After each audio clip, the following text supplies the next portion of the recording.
So renewed skepticism on the left over law enforcement now further complicating Joe Biden's search for a running mate, as well as support from police unions who are increasingly voicing their frustrations with Democrats they say are abandoning them.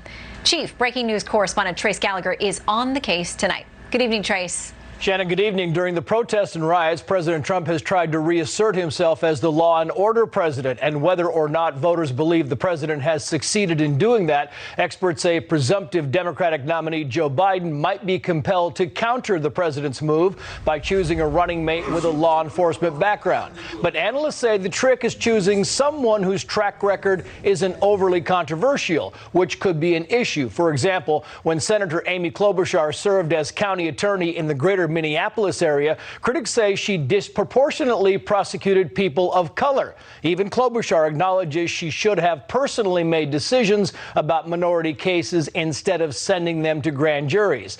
Then there's Senator Kamala Harris, who, while serving as California's first black attorney general, declined to support a bill that would have required the AG's office to investigate all of California's police-involved shootings. Congresswoman Val Demings is another potential Biden running mate, but while Demings was police chief in Orlando, progressive groups condemned her for not cracking down on complaints of excessive force.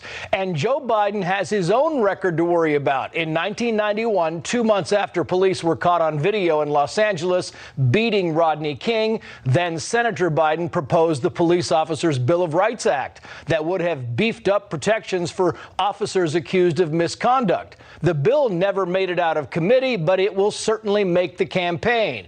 And this week, radio host Charlemagne the God said this. Biden's record in the Senate actually reflects very racist legislation, but he has a chance to correct that by doing right by black people. I think that's why it's very important for Joe Biden to really lean into blackness.